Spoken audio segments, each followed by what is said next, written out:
Sion Plus uvádza.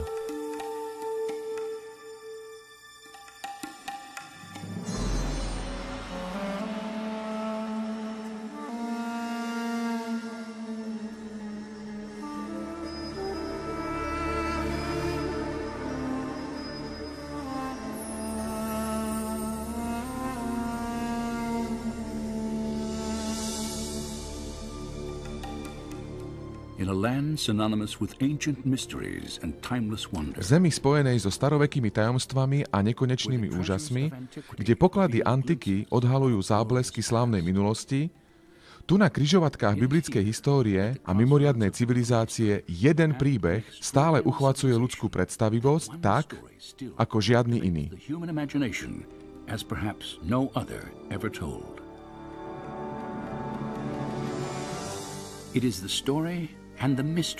Je to príbeh a záhada Exodu.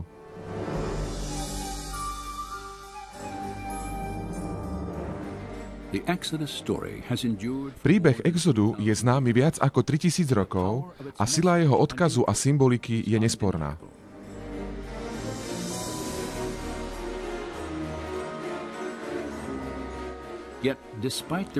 Napriek náboženskému a kultúrnemu významu tohto starozákonného príbehu dlho pretrvávajú pochybnosti o jeho autenticite. Skepticizmus archeologickej komunity vyvolal mnohé otázky o tomto biblickom príbehu.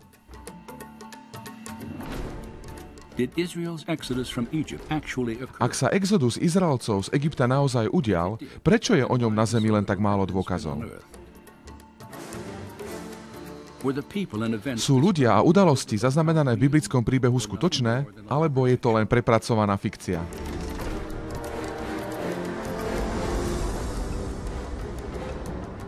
V nasledujúcich chvíľach sa vydáme na cestu od delty Nílu až do hlbín Červeného mora, aby sme preskúmali tieto otázky vo svetle nových objavov a dôkazov. Na tejto ceste prebádame a preveríme biblický záznam. Pretože ak je niečo pravdivé na správe o Exode, potom stále musia existovať nejaké dôkazy o Mojžišovi a izraelskom národe, aj keby mali byť pochované pod vodou a pieskom.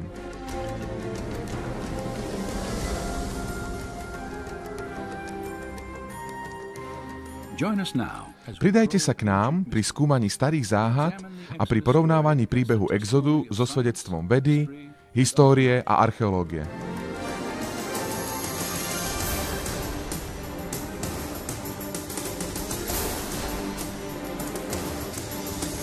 Exodus odhalený.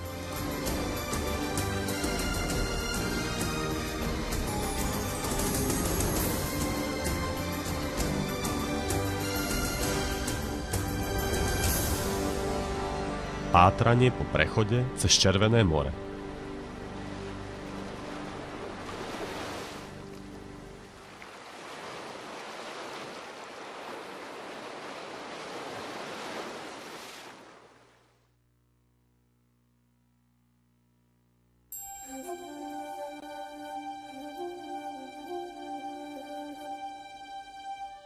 A faraón povedal Jozefovi a riekol: Egyptská zem je pred tebou, osaď svojho otca a svojich bratov v najlepšom kraji zeme. Nech bývajú v zemi Gózena.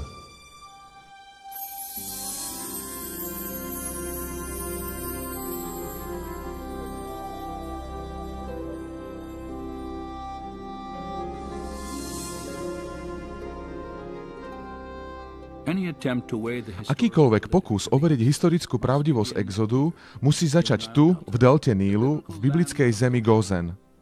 Pretože podľa písma toto je miesto, kde sa Izraelci usadili počas pobytu v Egypte.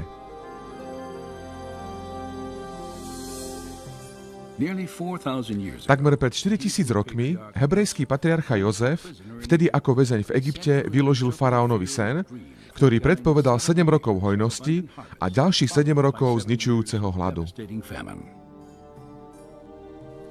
Po oznámení tohto proroctva Jozef bol poverený za dozorcu nad žatvou a uskladňovaním obilia po celej zemi. Keď prišiel hlad, správy o dostatku jedla v Egypte sa rýchlo rozšírili po susedných krajinách. Je tu množstvo dôkazov, pretože Biblia zaznamenáva sústavný pohyb ľudí medzi Palestínou a Egyptom, a to obzvlášť v časoch hladu.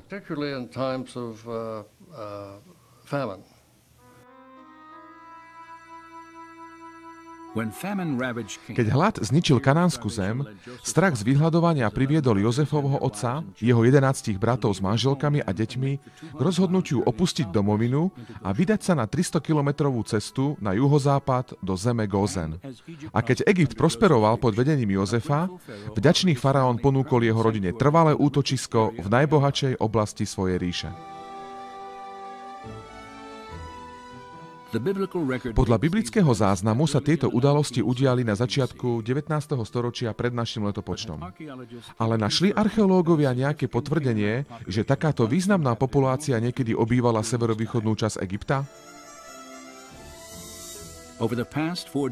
Rozsiahle pátrania počas minulých 40 rokov potvrdili prítomnosť Izraelcov v delte Nílu.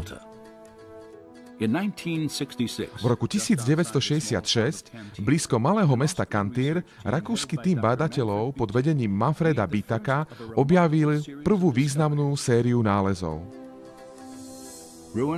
Ruiny na vykopávkovom nálezisku Tel El Daba sú pozostatkami raných izraelských usadlostí v Egypte. Pri vykopávkach v tomto kukuričnom poli Manfred Bitak so svojím tímom objavil ďalší neobvyklý nález.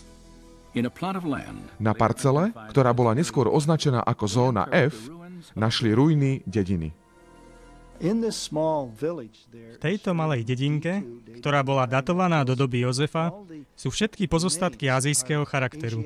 Kultúra materiálu je ázijská. Nič nie je egyptské. Mapa archeologického náleziska zreteľne potvrdzuje jeho izraelský pôvod. Archeológovia rýchlo rozpoznali, že koncepcia obydlí v tvare podkovy je totožná so stavbami vybudovanými na území Izraela o niekoľko storočí neskôr.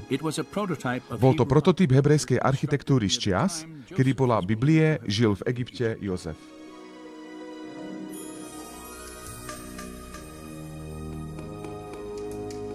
A Jozef zomrel. A synovia Izraelovi sa plodili a množili sa a naplnená bola nimi zem. Potom povstal nový kráľ nad Egyptom, ktorý neznal Jozefa. A povedal svojmu ľudu: Hľa, ľudu synov Izraelových je viac ako nás a je to mocnejší ľud ako my. Nože buďme opatrní voči nemu, aby sa príliš nerozmnožil a pridal k tým, ktorí nás nenávidia, a bojoval by proti nám.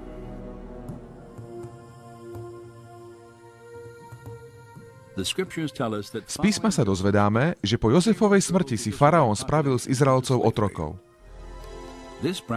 Túto skutočnosť živo ilustruje maľba v hrobke z 18. dynastie, ktorá znázorňuje cudzích otrokov, ako vyrábajú tehly z blata a slamy. Nápis na stene zaznamenáva výstražné varovanie otrokára. Bič je v mojej ruke, nezahálajte.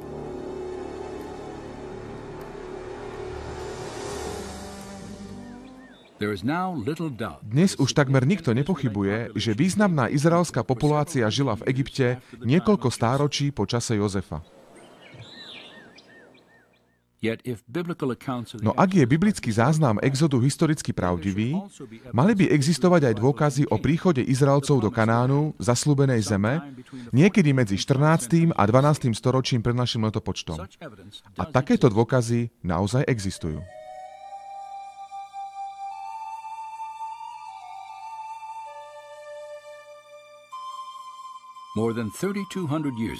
Pred viac než 3200 rokmi sa faraón Meremtách vydal na vojenskú výpravu za hranice Egypta do Kanánu.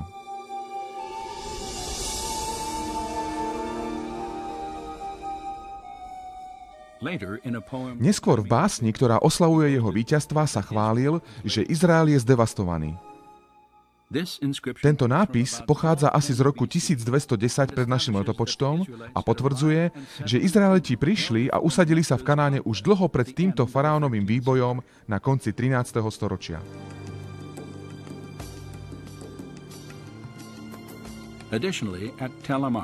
Okrem toho, v egyptskom nálezisku Tel el Amarna archeológovia našli sériu listov na tabuľkách napísaných klínovým písmom. Mnohé z nich napísali kanánsky vládci na začiatku 14. storočia pred našim letopočtom.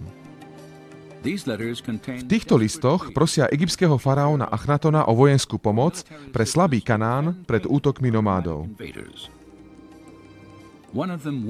V jednom z nich sa píše, že ak faraón nezasiahne, celý Kanán bude stratený. Útočníci sú označení menom Apiru. Toto je taký všeobecný výraz pre ľudí bez štátnej príslušnosti, ktorí nemajú väzbu na žiadne urbanistické centrum. A týmto termínom mohli Egypťania nepochybne označovať Izraelcov, teda ako Apiru alebo Ázíci.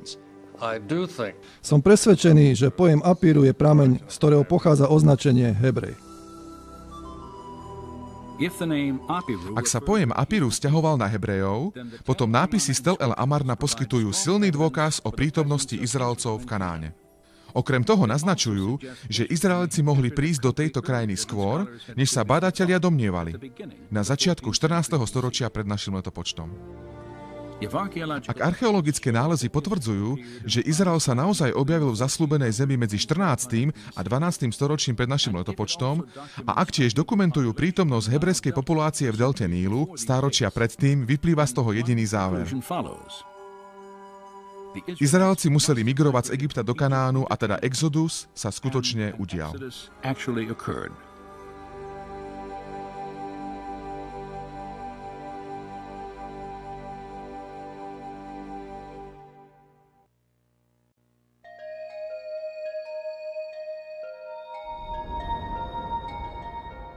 Hospodin riekol Mojžišovi, keď vyvedieš ľud z Egypta, budete slúžiť Bohu na tomto vrchu.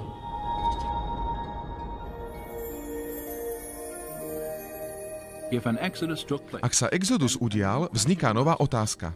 Ktorou cestou sa Izraeliti uberali na svojom úteku z Egypta? Akýkoľvek pokus overiť biblický záznam sa musí zamerať na cestu, ktorú špecifikuje samotná Biblia. Bádatelia ponúkli mnohé teórie, ale každá musí zodpovedať jednému faktu. Podľa knihy Exodus Izraelci sa po odchode zo zeme Gózen vydali k svätému vrchu, kde sa mali stretnúť s Bohom a slúžiť mu.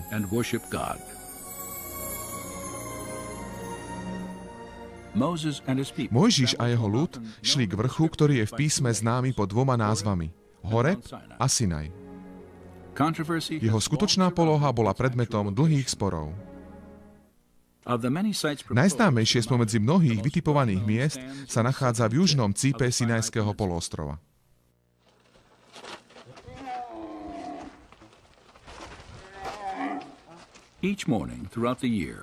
Pútnici z celého sveta každé ráno vystupujú na vrchol vysoký 2285 metrov, ktorý sa všeobecne považuje za vrch Sinaj. Avšak len niektorí z tých, ktorí kráčajú po týchto ošúchaných schodoch, si uvedomujú, ako tento vrch bol pôvodne identifikovaný ako miesto, kde sa Izraelci mali stretnúť s Bohom. Ľudia čítali biblický text s alegorickým prístupom. Videli symboly a podoby vecí všade. A potom sa pozreli na vysoké vrchy, ako je Džebel Musa, a videli, že vyzerajú podobne, ako by mohlo vyzerať vrch Sinaj. Podľa všetkého už okolo roku 350 nášho letopočtu niektorí mnísi rozvinuli tradíciu a verili, že Džebel Musa alebo Džebel Katrina na Sinajskom polostrove je vrch, na ktorý vystúpil Mojžiš.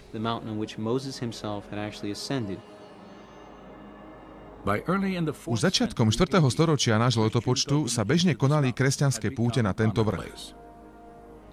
Na úpetí tohto tradičného vrchu Sinaj dnes stojí kaplnka a kláštor. Od roku 1956 archeológovia hľadali dôkazy, ktoré by potvrdili, že Mojžiš a Izraelci tu voľakedy táborili takmer celý rok po svojom odchode z Egypta. Ani v časoch, keď Sinajský polostrov patril Izraelu, nenašli naozaj nič, čo by naznačovalo prítomnosť Izraelcov na tomto mieste. Spomedzi vyše 8000 nápisov, ktoré sa našli v južnej polovici Sinajského polostrova, bola len hrstka hebrejských a aramejských. Sotva zo pár.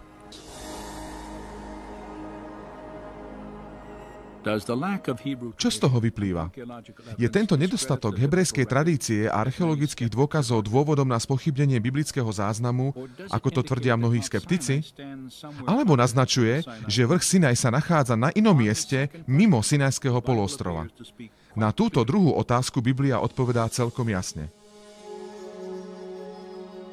A stalo sa v tých dňoch, keď vyrastol Mojžiš, že vyšiel ku svojim bratom a hľadel na ich ťažkú prácu. A videl egyptského muža, ktorý bil hebrejského muža. A obzrúť sa sem i ta a vidiac, že nie je to nikoho, zabil Egypťana a ukryl ho v piesku. A keď počul faraón tú vec, hľadal zabiť Mojžiša. Ale Mojžiš utiekol od tvári faraónovej a býval v Madianskej zemi.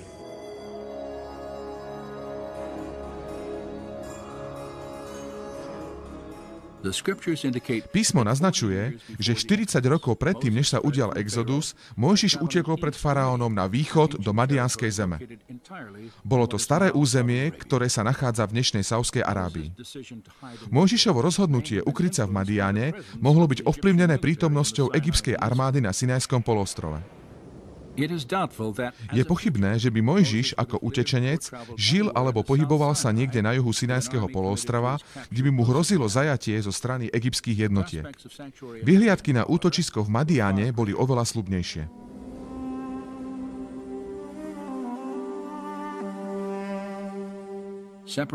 Tu, v zemi oddelenej od egyptskej armády a Sinajského poloostrova Červeným morom, sa Mojžiš oženil s madiánskou ženou.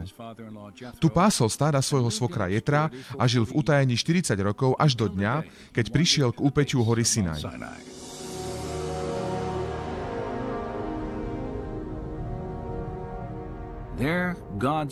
Tam k nemu Boh prehovoril z horiaceho kra a odhalil mu svoj plán vyslobodiť Izrael z otroctva. Na základe biblického záznamu niektorí tvrdia, že hora Sinaj sa musí nachádzať v Madianskej zemi. Ale existujú nejaké dôkazy, ktoré by túto teóriu potvrdili? Niekoľko židovských dokumentov, ktoré boli napísané až 600 rokov pred kresťanskou tradíciou, určujú polohu Božieho vrchu na Madianskom území.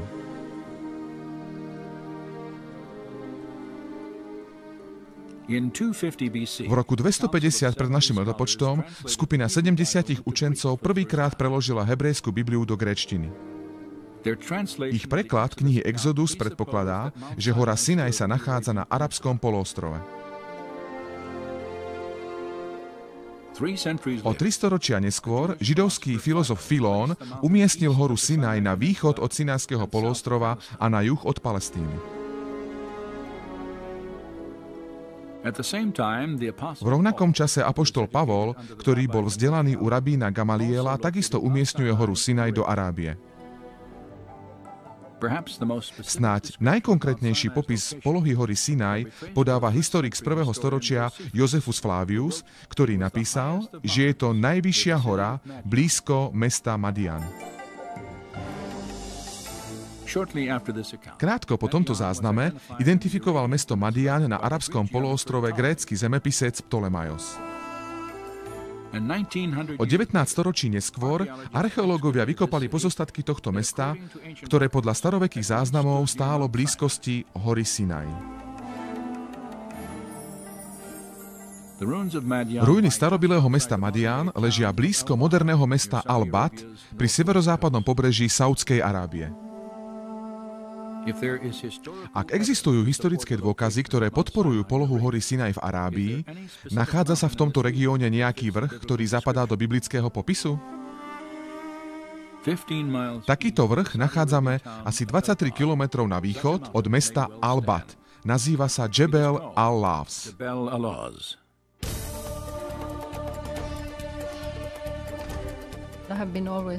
Vždy som sa zaujímala o archeologické nálezy, ktoré by mohli potvrdiť pravdu Biblie. A povedala som si, chcem prísť sem do Saudskej Arábie a vidieť to miesto na vlastné oči, aby som mohla povedať, áno, videla som to.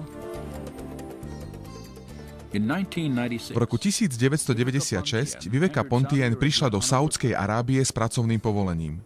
Počas svojho výskumu sa stretla s rozšírenou miestnou tradíciou, podľa ktorej Mojžiš volakedy žil v Arábii. Zdalo sa, že podľa miestnej tradície sa toto pohorie nazýva Džebel Musa, teda Mojžišov vrch. Oni to tak nazývajú. Aj mnohé iné miesta sú pomenované po Mojžišovi, ako napríklad tamojšie studne. Adžin Musa alebo Bič Musa, čo znamená Mojžišova studňa. Keď Viveka Pontien napokon dorazila k hore Džebel al-Lás, jej pozornosť upútali špecifické črty hory, ktoré sa podobali biblickému opisu. Najnápadnejší bol zúbkovitý vrchol vo výške viac ako 2400 metrov, ktorý bol začiernený ako od pálavy ohňa. Na úpetí hory sa nachádza obrovská kopa balvanov, vysoká asi 5 metrov s priemerom 18 metrov. Plochý vrch tejto kopy naznačuje, že bola navršená človekom. Na bočných stenách kameňov sa nachádzali kameňorezby dobytka, kráv a bíkov.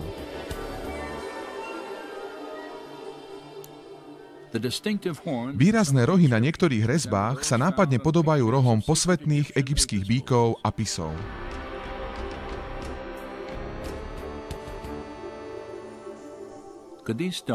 Môže byť táto kopa kameňov pozostatkom izraelského oltára, ktorý bol raz postavený na úpetí Svätého vrchu? V súčasnosti nie je možné toto bádanie uzavrieť, pretože saúdske zákony veľmi prísne obmedzujú všetky zahraničné výskumy.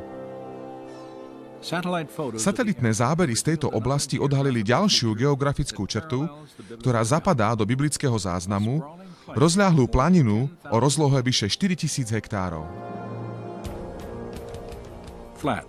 Rovina, obklopená horami ležiaca vedľa vyschnutého dna starovekej rieky, mohla poskytnúť ideálne miesto Izraelcom na táborenie pred 3500 rokmi.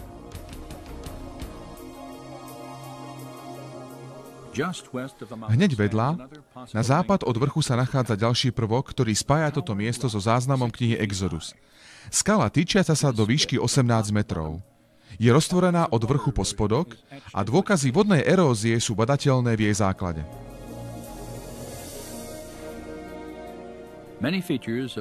Mnohé črty Džebel al-Lás odrážajú biblický záznam o hore Sinaj. A ako najvyšší vrch severozápadnej Arábii zapadá tento vrch aj do popisu starých hebrejských historických záznamov.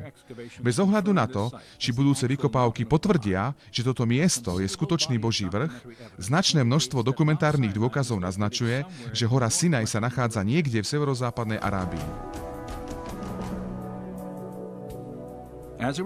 Máme teda dve miesta, podľa ktorých môžeme načrtnúť trasu prvej etapy izraelského exodu.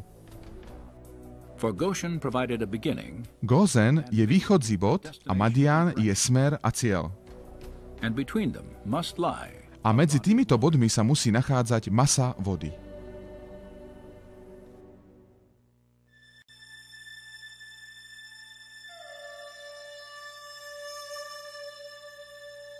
A ty pozdvihni svoju palicu a vystri svoju ruku na more a rozpolti ho, a synovia Izraelovi vojdu do prostred mora a pôjdu po suchu.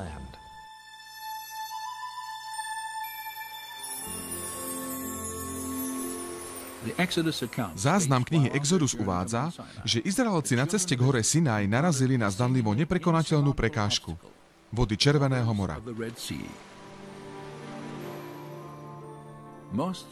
Väčšina výskumov, pri ktorých archeológovia hľadali miesto prechodu cez more, sa zamerala na 5 miest, ktoré ležali na východnej hranici Egypta, ako bola definovaná v starých časoch. 3 z týchto miest sú vnútrozemské sladkovodné jazera. Manzala na severe, Timsah a Veľké horké jazero. Skúmalo sa aj vyschnuté dno niekdajšieho jazera Balach.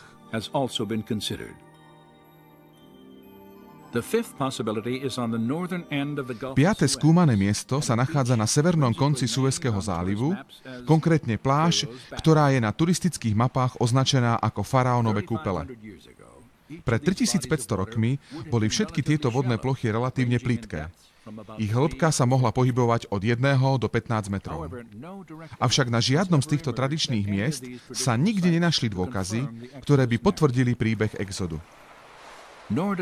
Ani ich geografia sa nepodobá biblickému opisu miesta, kde sa faraónova armáda stretla s Mojžišom a jeho ľudom.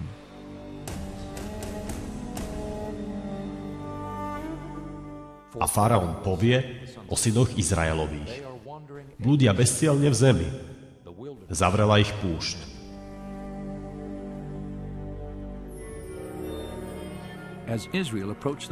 Keď sa Izraelci priblížili k Červenému moru, faraón dostal správu, že zablúdili v púšti plnej hôr a kaňonov. Biblia uvádza, že tesne pred prechodom cez Červené more Izraelci boli zhromaždení na brehu niekde za hranicami Egypta. V skutočnosti v knihe Exodus sa v súvislosti s ich táboriskom niekoľkokrát používa fráza z Egypta alebo mimo Egypta, čo vytvára zrejmý rozpor medzi písmom a tradičnou interpretáciou tohto príbehu. Či nie si to ty, rameno Hospodinovo, ktoré si vysušilo more, vody veľkej priepasti, ktoré si obrátilo hlbiny mora na cestu? Populárne teórie, ktoré tvrdia, že Izraelci prešli cez Plitké jazero alebo trstinové močiare, sú takisto v rozpore s popisom biblického záznamu. V hebrejčine je miesto prechodu označené ako veľká priepasť, mohutné vody a hlbiny mora.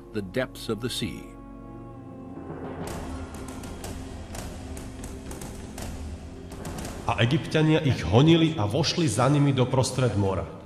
A vody navrátiac sa pokryli vozy i jazdcov so všetkým vojskom faraónovým, nezostalo z nich ani len jedného.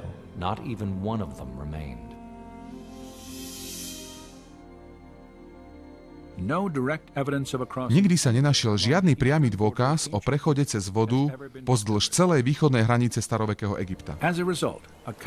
Následkom toho, Exodus je často odmietaný ako fikcia alebo legenda. Avšak tento nedostatok dôkazov môže tiež naznačovať, že archeológovia hľadali na nesprávnych miestach. Totiž, ak je biblický popis presný, potom Červené more, cez ktoré prešiel Mojžiš a Izraelci, sa musí nachádzať niekde inde, než jazerá a záliv, ktoré oddelovali Egypt od Sinajského poloostrova.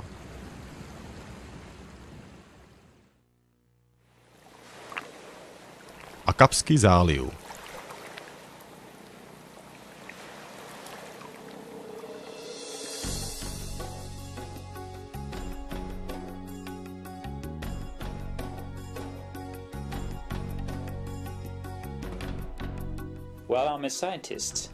Keďže som vedec, snažím sa analyzovať veci a dostať sa k jadru rôznych otázok. Cieľom tejto výpravy je pozrieť sa na biblický text ako historický záznam skutočných udalostí, ktorý popisuje niečo, čo sa stalo. A potom sa z textu snažíme pochopiť, čo sa naozaj mohlo udiať. Na jar roku 2000 doktor Leonard Moller sa zúčastnil expedície po Egypte a Sinajskom poloostrove.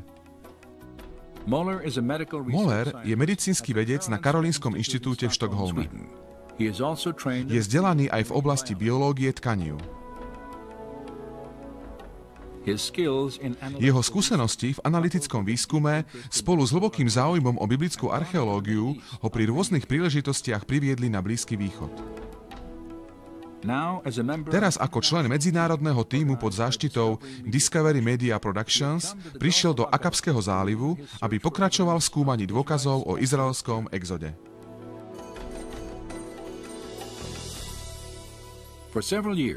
Niekoľko rokov Moller študoval historické a dokumentárne dôkazy, ktoré označujú územie Madián ako pravdepodobnú polohu hory Sinaj. Aj on si uvedomoval, že Izraelci pred príchodom k Božiemu vrchu museli prekročiť masu vody na východ od hraníc starovekého Egypta.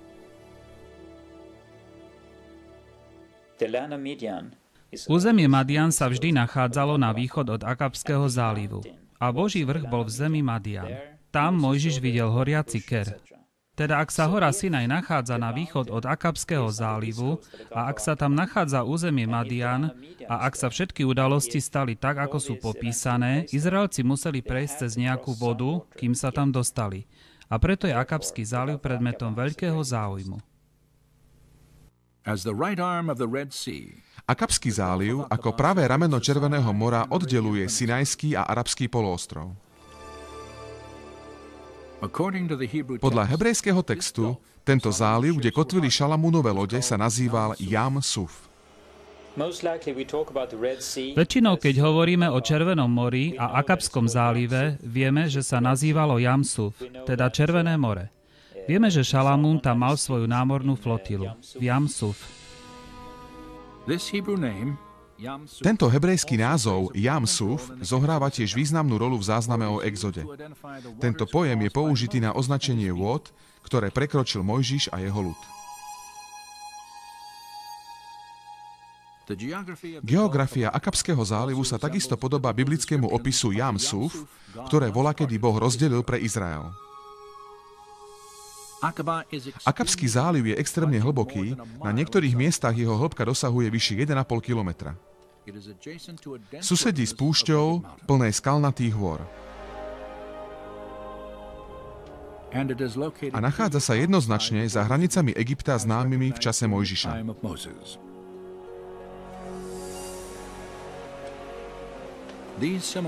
Táto podobnosť s písmom viedla Leonarda Mollera a ďalších k teórii, že Akabský záliv je Červeným morom z príbehu knihy Exodus. A ak majú pravdu, potom existujú dve možnosti pre miesto prechodu. Prvé miesto sa nachádza na juhu Sinajského poloostrova. Je to Tyránska úžina. Táto úžina, široká asi 8 kilometrov, je jedna z najpopulárnejších rekreačných oblastí na Zemi. Veľkolepé korálové útesy a podmorský život priťahujú potápačov z celého sveta. Ale topografia morského dna naznačuje, že toto miesto by bolo veľmi nevhodné na prechod pre Izraelcov. Asi kilometer od brehu sa nachádza podmorský kaňon, hlboký takmer 300 metrov, ktorého sklon je taký strmý, že peší prechod po jeho kostrbatom korálovom dne by bol prakticky nemožný, aj keby boli vody zázračne odstránené.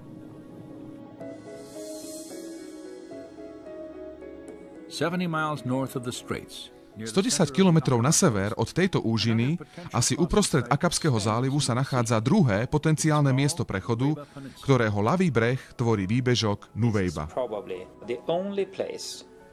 Toto je pravdepodobne jediné miesto na západnom pobreží Akabského zálivu, kde by bolo možné zhromaždiť toľko ľudí, ako udáva Biblia. Satelitné zábery výbežku Nuvejba jasne zobrazujú jeho osobitú geografiu. Táto trojuholníková pláž je preto predmetom významného záujmu pri hľadaní dôkazov izraelského exodu.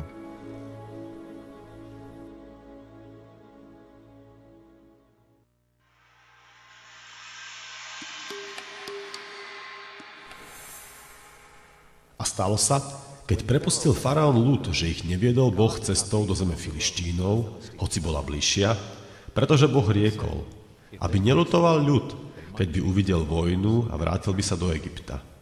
Preto Boh viedol ľud okolo, cestou na púšť, smerom k Červenému moru.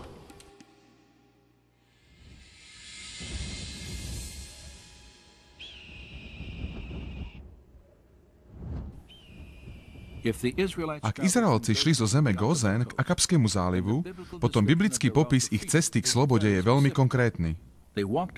Šli cestou na Sinajskú púšť smerom k Červenému moru. Tento biblický popis spĺňa len najjužnejšia trasa, bývalá obchodná cesta z Egypta k severnému okraju Červeného mora s pokračovaním do Madianu. Táto obchodná cesta, ktorá sa tiahla ponad členité pohoria Sinajského poloostrova, bola veľmi vhodná na cestovanie. Dlhé cestovanie po jej rovnom a spevnenom povrchu bolo bežne zvládnutelné aj pre peších pútnikov. Keď Mojžiš utekal pred faraónom po tom, čo zabil egyptského otrokára, najskôr sa uberal práve touto cestou do svojho útočiska v Madiane. Potom o 40 rokov viedol svoj ľud znovu touto istou cestou.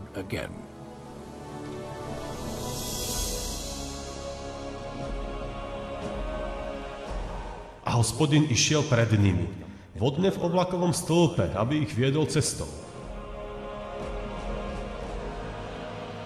A v noci v ohnivom stĺpe, aby im svietil, tak aby mohli ísť vodne i v noci.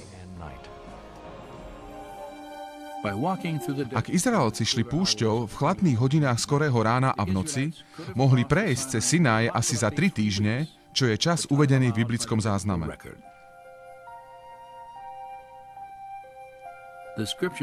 Písmo naznačuje, že mali významný náskok pred egyptskou armádou, pretože prešlo niekoľko dní, kým sa faraón rozhodol priviesť Izraelcov naspäť do otroctva. Keď sa jeho armáda pripravovala na prenasledovanie, obdržal prekvapujúcu správu o ich smerovaní púšťou. A Hospodin hovoril Mojžišovi a riekol: Hovor synom Izraelovým, aby sa vrátili a rozložili sa táborom pred Pí-Hachirótom, medzi Migdolom a medzi morom. A faraón povie o synoch Izraelových: Zapletení sú v zemi, zavrela ich púšť. Táto satelitná fotografia vysvetľuje neočakávanú zmenu smeru ich cesty.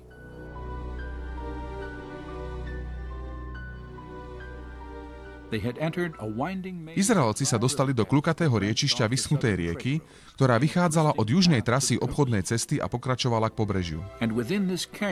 V tomto kaňone, zvanom Vády Vatir, Mojžiš so svojím ľudom uviazli medzi skalnatými stenami vysokými 600 metrov. Až po takmer 30 kilometroch Izraeliti uzreli ústie tohto kaňonu a ešte väčšiu prekážku, ktorá stála pred nimi.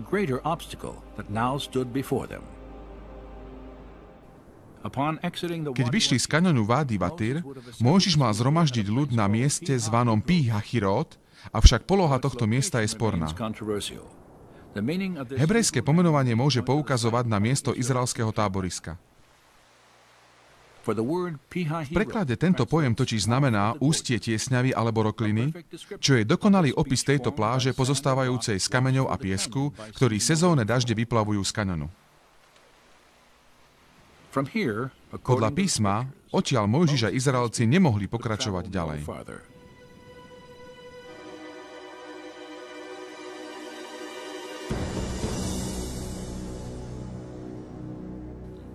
A Egypťania ich honili a dostihli ich, keď boli rozložení táborom pri mori, všetky kone a vozy faraónové, jeho jazdcovia a jeho pešie vojsko pri Pí-Hachiróte.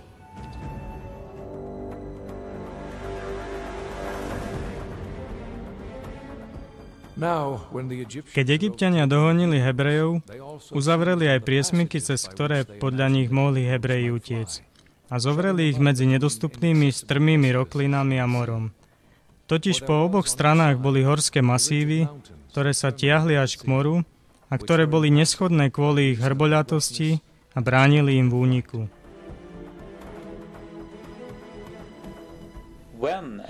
Ak naozaj skončili na tomto výbežku, potom boli skutočne v zúfalej situácii. A podľa Biblie Mojžiš nevedel, čo má robiť. On bol skutočne v pasci. Ľudia ho chceli zabiť, boli obklúčení horami, morom a nemohli ísť nikam.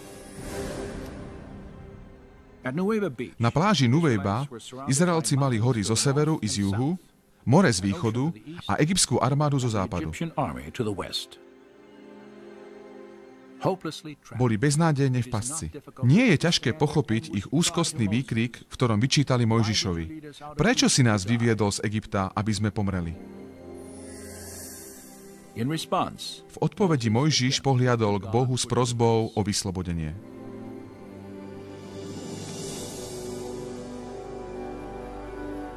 A Mojžiš vystrel svoju ruku na more a Hospodin hnal more východným vetrom silným cez celú noc a obrátil more na sušinu a rozstúpili sa vody. V celom písme nenájdeme dramatickejší obraz.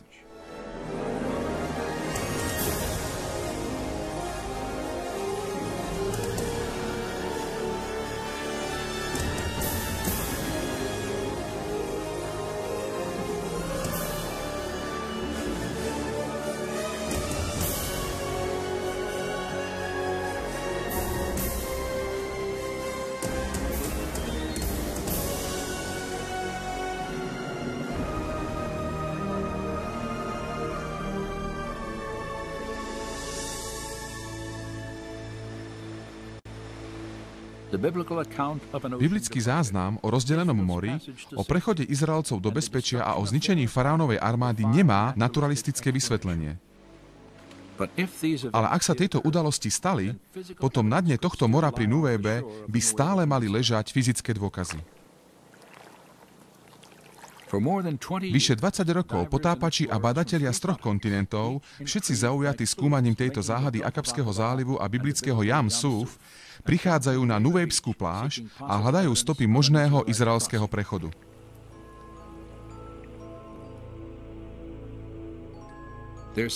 Ich hľadanie sa zameralo na 600 faraónových vozov, ktoré boli podľa Biblie zničené v mori. Nápisy staré vyše 1000 rokov a niekoľko vzorov, ktoré sa našli v starovekých hrobkách, odhaľujú veľa o konštrukcii týchto legendárnych vojenských vozidlách. Dá sa niektorý z nich nájsť na morskom dne pri Nuwejbskom výbežku?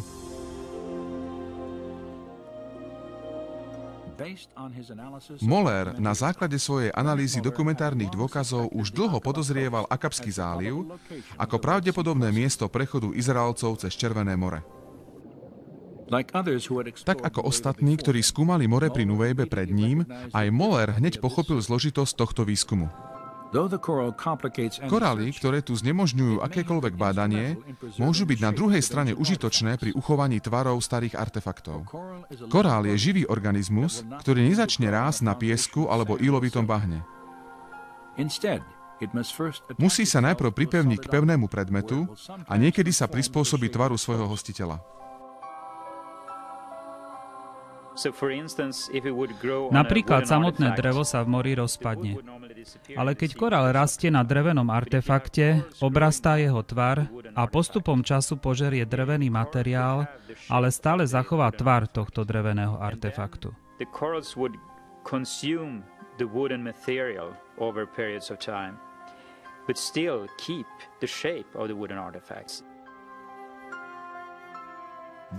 Moller počas svojho prieskumu spozoroval, že tvar korálov na morskom dne pri Nuwejbe sa líši od korálov na iných miestach tohto zálivu.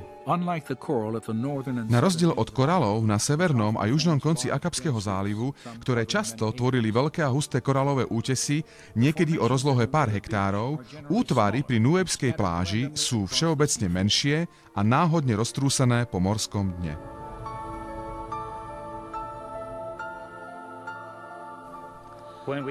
Keď sme sa potápali a filmovali v oblasti Nuwejby, hľadali sme určité štruktúry a zamerali sme sa na 90-stupňové uhly alebo kruhovité predmety, kolesové tvary.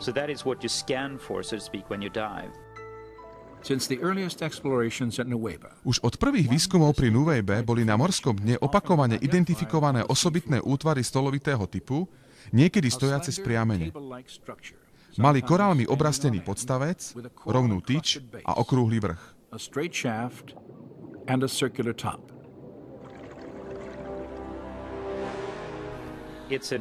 Je to 90-stupňový uhol, pravý uhol medzi niečím, čo vyzerá ako hriadeľ a koleso.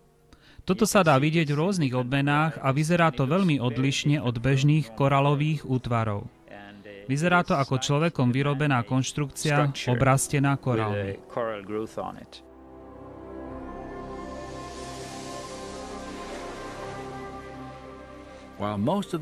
Aj keď väčšina eventuálnych artefaktov nájdených pri pobreží Nuwejby je pokrytá korálmi, jeden z nich nie je. Je to koleso s dreveným základom pokryté zlatom, alebo elektrom, teda zliatinou striebra a zlata, na ktorom korály nedokázali vyrásť. Je veľmi dobre zachované, aj keď je veľmi krehké, pretože zrejme drevené vnútro sa už rozložilo. Teda pri vyberaní by sa mohlo zlomiť.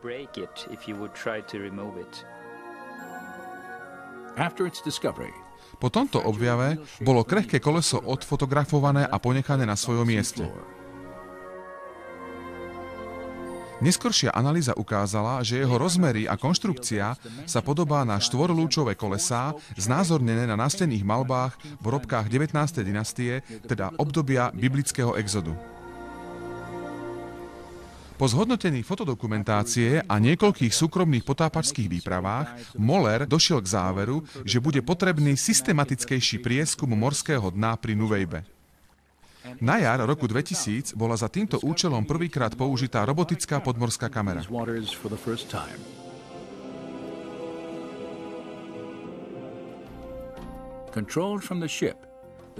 Kamera ovládaná z lode mapovala morské dno a vysielala zábery pre ďalšie štúdium a vyhodnotenie.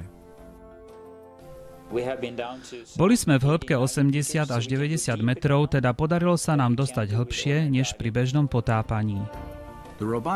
Pomocou robotickej kamery boli objavené mnohé tvary a predmety známe Mollerovi, vrátane korálových útvarov s pravými uhlami, oblúkov, kruhov a rovných hriadelí, zarastených do väčších más, ktoré mali podobu pokrivených trosiek.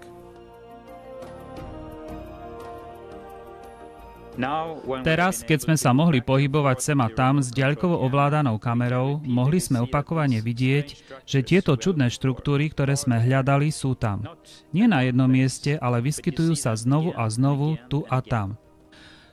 Toto môže byť vonkajší rám kolesa, takto dookola. Množstvo týchto nezvyčajných korálových útvarov bolo ešte evidentnejšie, keď záznamy z expedície boli starostlivo prehliadnuté po návrate z výskumu pri Nuvejbe.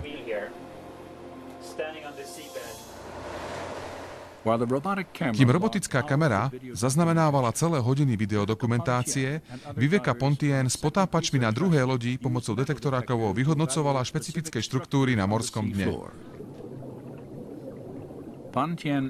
Viveka Pontian a jej kolegovia si uvedomili, že kolesa mnohých egyptských vozov boli často spevňované bronzom. Boli presvedčení, že nájdú stopy kovu zarasteného v korále. Skenovanie tohto útvaru naznačilo kruhovitý tvar z kovu po jeho obvode. Pravdepodobne dôkaz zlomeného rámu kolesa z vozu.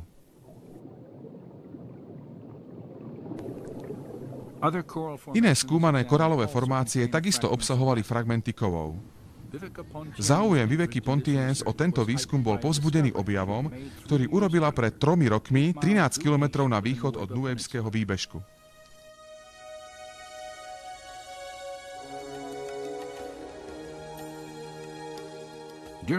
Počas svojho pobytu v Saudskej Arábii nepátrala len po hore Sinaj, ale urobila aj niekoľko potápačských výprav v snahe zadokumentovať dôkazy o egyptskej armáde na saúdsko-arabskej strane zálivu.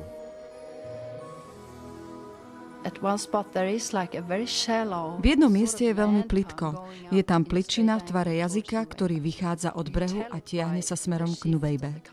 Dá sa to vidieť podľa farby vody. Tyrkysová farba siaha do diaľky, a tak som si povedala, že to môže byť zaujímavé preskúmať. A tak sme sa potápali v tejto oblasti.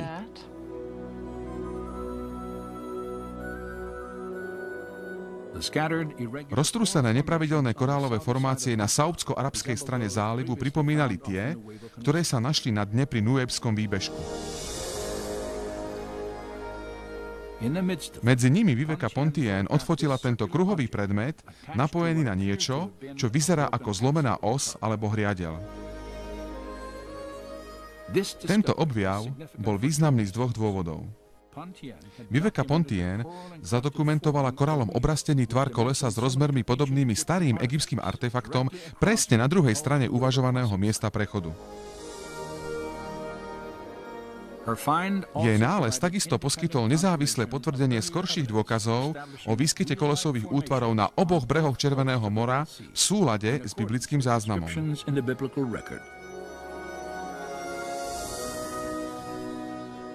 Potom Hospodin pohliadol na vojsko Egypťanov a vyrazil kolesá z jeho vozov.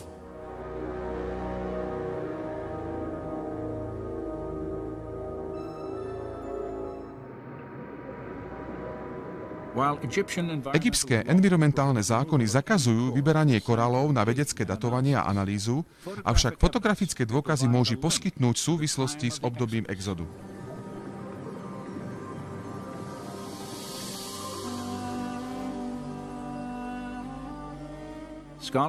Bádatelia zistili, že konštrukcia vozových kolies umožňuje identifikovať konkrétne obdobia v egyptskej histórii. Zdá sa, že vo vodách Akabského zálivu sa nachádzajú pozostatky 4-lúčových a 6-lúčových kolies.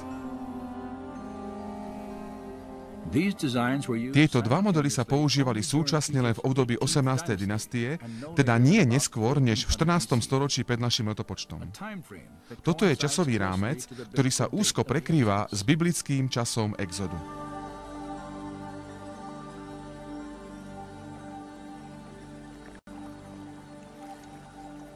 Nálezy, ktoré boli objavené medzi Nuvejbou a Saudskou Arábiou, sú fascinujúce. Ale takisto vyvolávajú niektoré logické otázky. Keď Boh rozdelil tieto vody, ako mohla taká veľká skupina ľudí vrátane starcov a malých detí prejsť pešo cez Akabský záliv? Impozantný terén veľkej priepasnej doliny je evidentný pri pohľade na vysoké hory, ktoré sa tiahnu pozdĺž brehov Akabského zálivu. Ich brála zostupujú priamo do mora a vytvárajú podvodný kanón hlboký viac než 1,6 kilometra. Je to zdanlivo neprekonateľná prekážka aj po odstránení vody.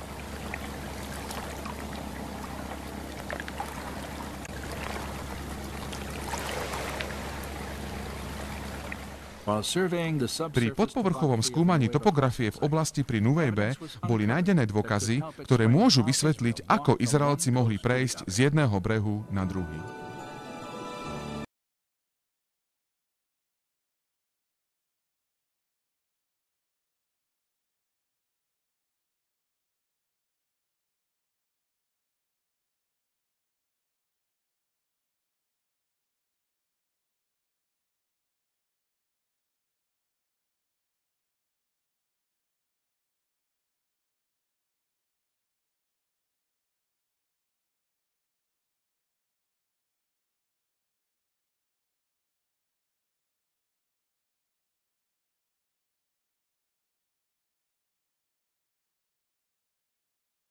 V tejto počítačovej animácii vidíme pozoruhodné dno tohto zálivu smerom na juh od Nuvejbského výbežku.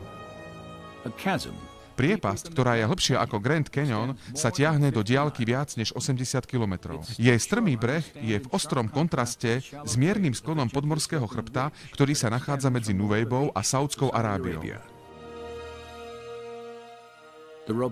Pomocou robotickej kamery sa prvýkrát vyhodnotili fyzikálne charakteristiky tohto podmorského chrbta.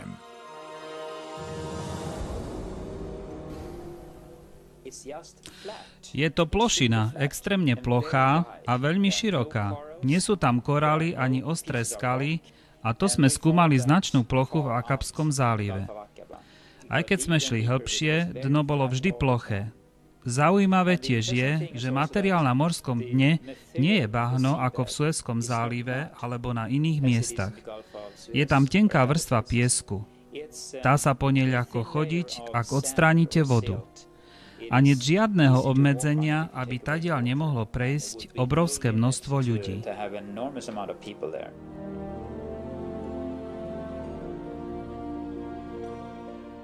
Takto hovorí Hospodin, ktorý dáva cestu na mori a chodník na mohutných vodách. Poďte a vidzte skutky Boha. Obrátil more na sušinu a oni prešli pešo.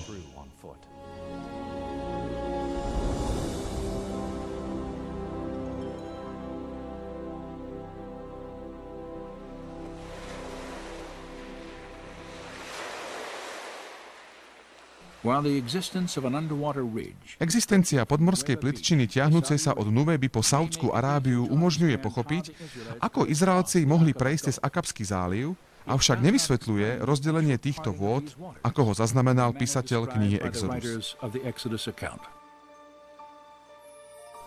Keď sa pozriete na prechod cez Červené more popísaný v Biblii, jasne vidíte situáciu, kedy prichádza východný vietor a vysuší zem, aby mohli prejsť. Ale potom tu je miesto, kedy čítame, že voda vytvorila múr po ľavej a pravej strane, keď šli. A spomína sa to 2 alebo 3 krát, aby to bolo jasné a zapamätateľné, že voda bola ako múr. A pre niečo také proste neexistuje naturalistické vysvetlenie.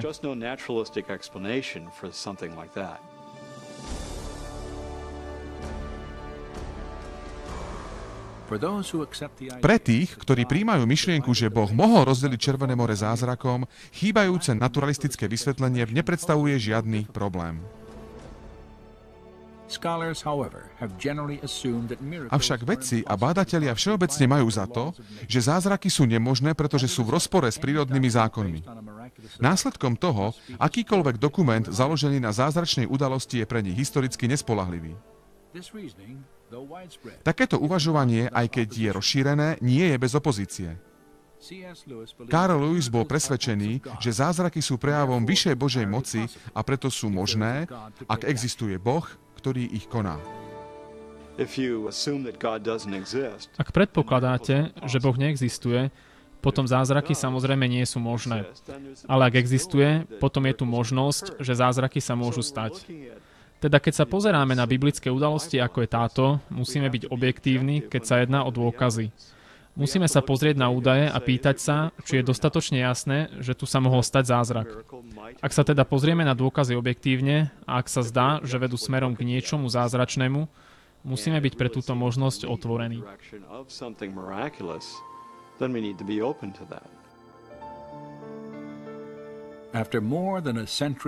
Kam vedie celé množstvo dostupných dôkazov po vyše 100 rokoch výskumu?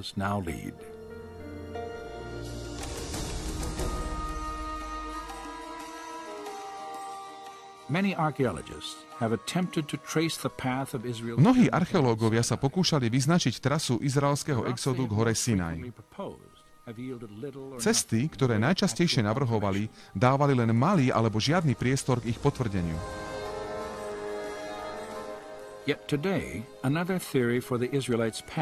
Dnes však existuje ďalšia teória trasy pre izraelský exodus, ktorá je výrazne odlišná od tradičných predstav, no poskytuje stopy priamych dôkazov pre zázrak aj pre historickú dôveryhodnosť biblického záznamu. Začali sme v severovýchodnom Egypte. Egyptské záznamy aj archeologické vykopávky dokumentujú prítomnosť populácie hebrejských otrokov niekoľko storočí pred pravdepodobným časom exodu. Dôkazy takisto potvrdzujú, že Hebreji sa neskôr objavili v Kanáne, v zasľúbenej zemi po stáročiach poddanstva. Historické dokumenty a možno archeologické dôkazy lokalizujú Boží vrch v severozápadnej Arábii na území biblického Madianu.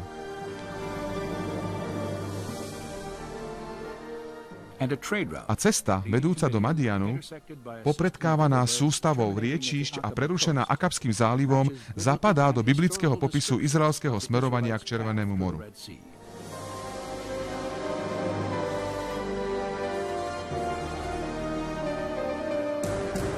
Vo vodách pri brehoch Nuvejby sa nachádzajú konštrukcie vozových kolies z obdobia 18. dynastie. Obrastené korálmi ležia na vyvýšenom dne podmorskej plošiny, ktorá prepája Sinajský a Arabský poloostrov. Dobrá vedecká teória vysvetľuje početné dôkazy jednoduchým a súvislým spôsobom. Z týchto dôkazových materiálov vyplýva model, ktorý skutočne naznačuje, že biblický záznam má v sebe historický obsah, ktorý je vernejší, než sa vedci doposiaľ domnievali. V písme čítame, že takmer pred 3500 rokmi Boh rozdelil vody Červeného mora a vyviedol Izraelcov na slobodu. Stalo sa to tu? Stalo sa to vôbec? Je biblický opis fakticky presný? Tak ako pri všetkých historických výskumoch nevieme to s absolútnou istotou. Teda pravdepodobne príbeh exodu si bude vždy vyžadovať istú mieru viery.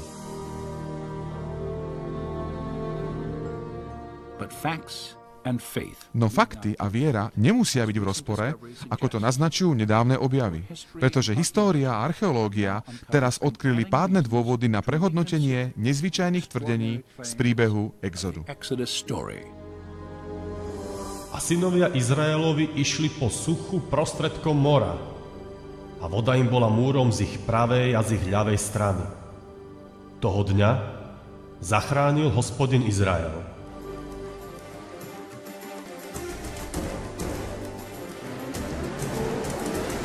Na slovenskom znení spolupracovali preklad Benjamin Birtus, rečníci Marek Riečan, Peter Petrúš, Ivan Polaško, Iveta Dančová, Milan Nosáľ, Boris Kmec, Vladimír Korpáš. Strih a zvuk Samuel Levkovič. Réžia slovenského znenia Benjamin Birtus. Vyrobilo publikačné centrum Sion Plus, štúdio Košice.